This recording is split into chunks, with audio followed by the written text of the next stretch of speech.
Tem data para terminar a CPI, rapidinho? O presidente da CPI da Covid, Omar Aziz, anunciou hoje a data do fim da comissão. O relatório do senador Renan Calheiros deve ser apresentado e lido no dia 19 de outubro e será votado no dia 20, Reinaldo. E a cúpula diz que quer ouvir ainda o dono da empresa VCT-Log. Na próxima terça-feira, um dos médicos que fizeram as denúncias contra o Prevent Senior na quarta e um representante da ANS, Agência Nacional de Saúde Suplementar, que cuida dos planos de saúde, na quinta-feira. Hoje, depois, Otávio Facuri. Foi um dia meio tenso?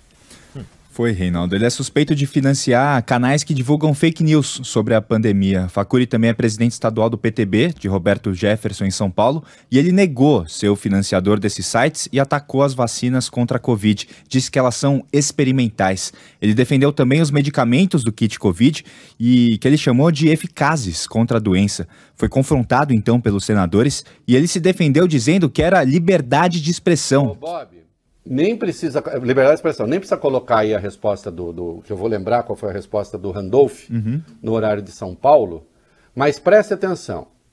Ele diz que vacina é experimental, ele diz que os remédios funcionam, ele é um empresário do mercado financeiro e ele diz que ele tem o direito de dizer essas coisas porque a liberdade de expressão assegura a ele o direito.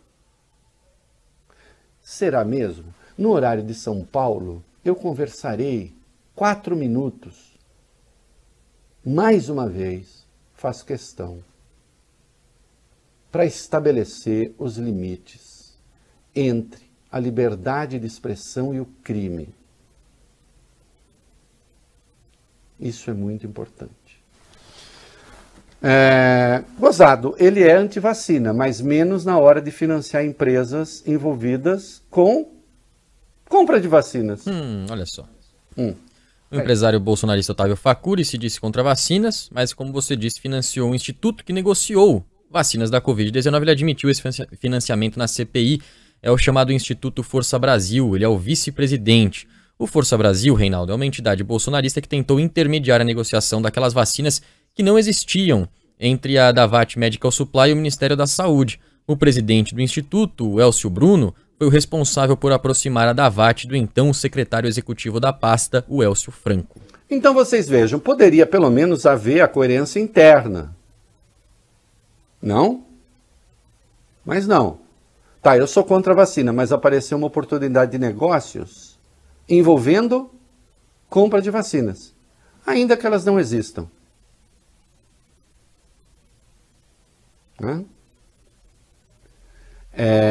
E durante muito tempo essas pessoas foram estimuladas a atacar instituições e a não respeitá-las. Isso ficou evidente hoje de novo. Vai lá.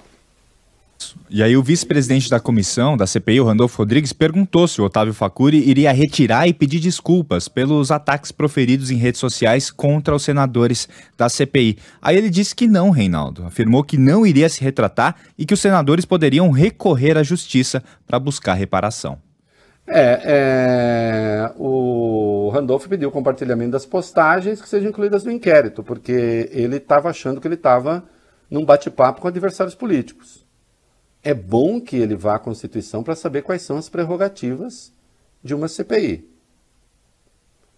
Mas, insisto, havia ali um clima de animosidade que atingiu até o advogado. Eu sou favorável a que o advogado tenha liberdade para defender o seu cliente com muita energia.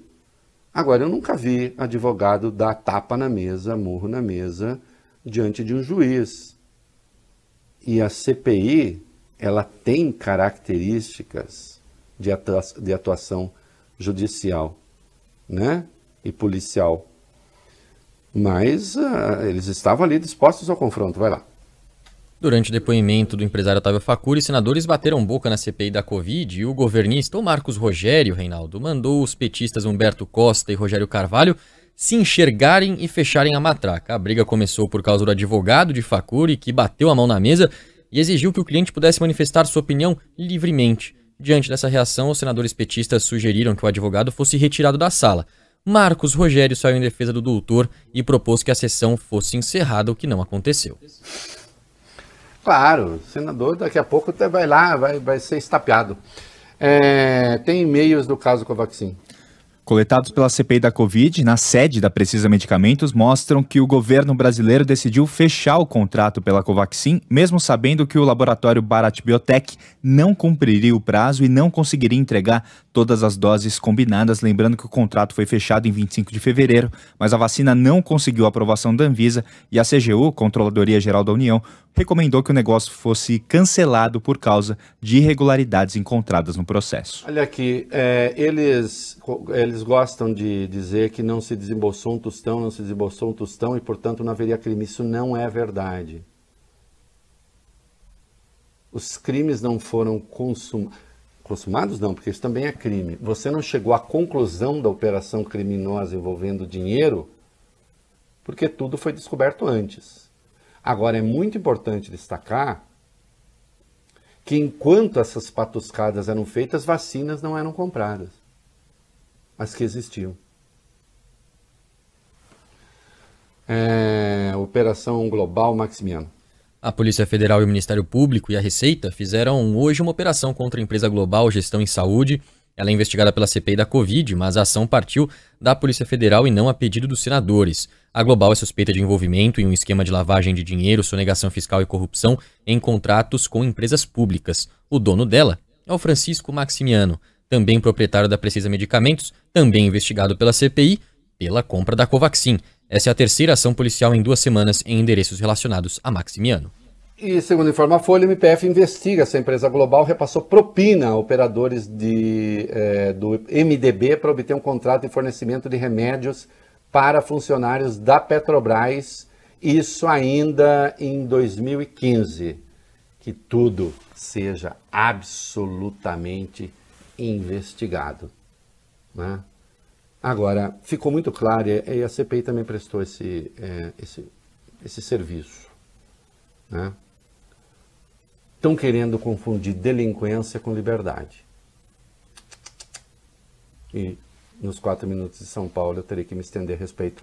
Rapidamente, houve ali um recado do Contarato pro Facuri. Fabiano Contarato, senador da Rede do Amapá, fez um desabafo hoje na CPI. Ele é gay e já foi atacado nas redes sociais há algum tempo pelo empresário Otávio Facuri. Foi vítima de homofobia. Disse que ele também tem família, assim como empresário, e que merece respeito. Sim, e disse, a sua família não é melhor do que a minha. E não é mesmo. Ou é? Por qual razão? Bolsonaro com foto do Hang ali, fazendo... Eita! Um dia depois do depoimento de Luciano Hang à CPI, o presidente Jair Bolsonaro publicou uma foto com o empresário. Isso foi hoje, dono da rede de lojas Havan. Na imagem, Bolsonaro e Hang aparecem rindo, dando uma gargalhada. E o Hang também divulgou vídeo em que ele é recebido pelos funcionários, etc., fazendo festa para ele, porque tem uma coisa assim, o Hang estraçalhou na CPI. Vamos esperar o relatório da CPI, vamos ver se ele realmente estraçalhou. Eu já disse aqui que eu discordo dessa leitura e acho que coisas graves foram ditas ali, né? Campanha de vacinação. O Ministério da Saúde lançou hoje uma campanha nacional de multivacinação. O foco são crianças e adolescentes de até 15 anos de idade que não iniciaram ou não completaram o ciclo vacinal contra diversas doenças, sarampo, catapora, febre amarela, HPV, entre outras. A campanha terá início amanhã. Enfim, nós temos uma baixa vacinação no país, que infelizmente o ataque às vacinas já havia desde 2015, mas o ataque às vacinas contra o coronga, né, contra a Covid-19, contribuíram para que outras vacinas deixassem de ser tomadas. E aqui, muito importante, o desembargador Paulo Rangel, da Terceira Câmara Criminal do TJ do Rio de Janeiro, uma decisão absurda, havia suspendido a exigência do passaporte de vacina no Rio de Janeiro. Como o Supremo já decidiu que os municípios podem tomar decisões a respeito, como isso está de acordo com a Constituição, a decisão do senhor Paulo Rangel era absurda e foi cassada pelo presidente do STF, ministro Luiz Fux, que fez muito bem.